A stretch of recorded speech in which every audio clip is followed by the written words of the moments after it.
Hello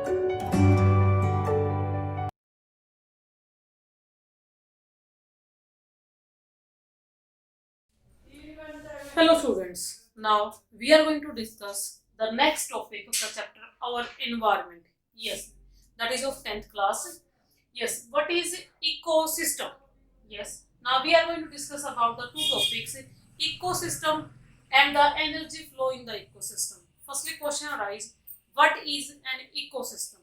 Yes, ecosystem is a self-sustaining system in which the interaction of livings and non-livings takes place. Yes, that is known as the ecosystem. Ecosystem may be of small size, yes, large size, small size like the drop of a water in which bacteria is there and water is also there. It may be the large like the forest or the seas or oceans. It can be temporary like the port. Yes, and it can be the permanent like the sea, the oceans. So, ecosystem can be of mainly two types, natural ecosystem and artificial ecosystem. Natural ecosystem, the ecosystem which is maintained naturally without interference of the human beings. So, it is of two types, terrestrial ecosystem and the aquatic ecosystem. Terrestrial ecosystem which operates on the land. Example, forest, grassland. Next is the aquatic ecosystem which operates in water. Example, lakes, ponds. So, what is the structure of an ecosystem? An ecosystem is made up of two components. Yes, biotic components and abiotic components.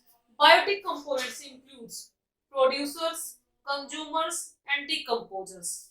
Abiotic components includes light, temperature, water, soil, and humidity. It means the ecosystem will be complete only when it have both type of components. Yes, living as well as no living, because they will together interact together and to maintain the life. So producers examples plants, euglena and cyanobacteria which comes under the livings. These are the producers because these make their food by themselves by the process of photosynthesis.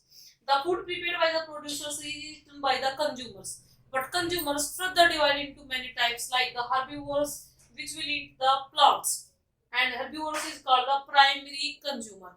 Herbivores is eaten by the carnivores, but carnivores is also divided into primary carnivores, secondary carnivores, tertiary carnivores, and the top carnivores.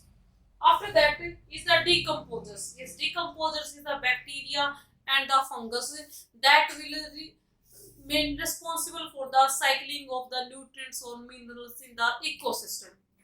Okay, so how does the energy flow will takes place in ecosystem? Energy flow in ecosystem is unidirectional. That means it will always flow from producers to herbivores, herbivores to carnivores, carnivores to top carnivores, and top carnivores to decomposers. Because in this way, producers are eaten by the herbivores and herbivores eaten by the carnivores and carnivores by the top carnivores, and after that these top carnivores will eaten by the decomposers. That means energy will be transferred from one topic level to other topic level. But question arises, how much amount energy will be transferred? Yes, it will be based upon the 10% law. Yes, this 10% law states that only 10% and 10% of the stored energy will be transferred from one tropic level to another tropic level. Okay, it means sun is the main source of energy that is used by the plants, and then plants perform the photosynthesis, make the food that is eaten by herbivores. Herbivores is eaten by the carnivores, and carnivores is eaten by the secondary carnivores, tertiary carnivores, and the top carnivores. So in this way energy transfer will takes place. Thank you, beta.